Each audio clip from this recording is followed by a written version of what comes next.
A potential cancer cluster right here in the Bay Area is getting national attention. 10 News reporter Isabel Mascareñas talks with families about the effort to find them answers. I mean, I live with the guilt of sending my son to that school, and if that's what caused it, then I want answers. Liz Reed's son, Ricky, died of a rare form of bone cancer 20 years ago. He's one of nearly 500 cases with cancer or autoimmune illnesses, including more than 100 deaths, and all have some type of connection with Bayshore High School. In your opinion, is there a cancer cluster case at Bayshore High School? Yes. Definitely convinced. Hydrogeologist Dave Woodhouse says he's worked more than 100 of these cases over the years. And this fits the same model as so many other sites I worked on. First, the case numbers, Woodhouse says, are staggering. This is not a town or a city that has 500 people that have issues. This is one building. There's also the rare types of cancer seen and the school's location. Woodhouse says industrial sites up to 3 miles away injected contaminants into the water, from arsenic to chlorinated solvents and heavy metals. Woodhouse says all that water flowed south under the school and its wells. Their wells would be acting like a straw in the ground and sucking up contamination. And that water would have been used perhaps for showers, drinking, irrigation. The school story appeared on CBS this morning after the health department said it would request health information from alumni between 1984 and 2012. It's going to make the results inconclusive. Okay. Because then they haven't reached everybody that went to school there. Cheryl Joza has led the fight for answers after her sister died of a rare type of leukemia in 1999. Terry was a 1979 Bayshore graduate and one of 4 leukemia cases in her class. My sister was amazing. She was loving. She had a huge heart. Cheryl says she has been struggling with the county and school district for answers. The most frustrating part is the way that for years we have been dismissed. She hopes national attention will reach alumni before it's too late. Early detection could possibly save somebody's life. Liz wants to spare other families her pain. I don't want another parent to have to go through what I went through. In Manatee County, Isabel Mascareñas, 10 News.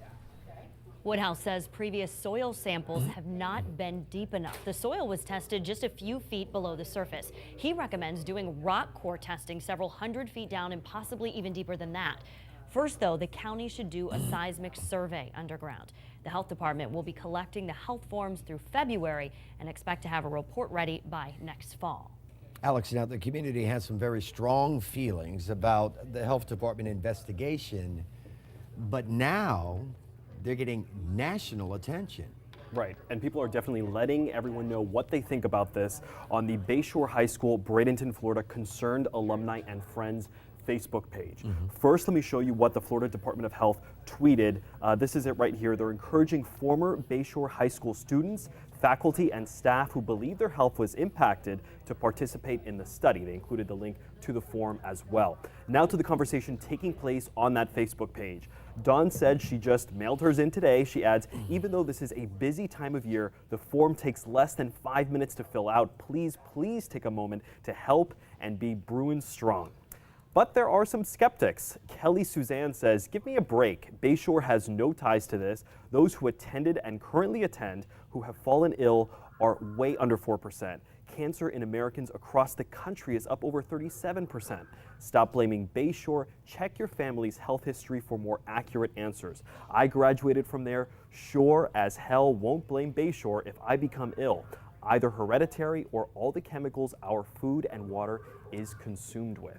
Now, just a reminder for those who did attend or work at Bayshore High School, you will not be getting contacted about this study. You will have to voluntarily participate, but all you have to do is fill out that form, and you'll find a link to it on our website, WTSP.com.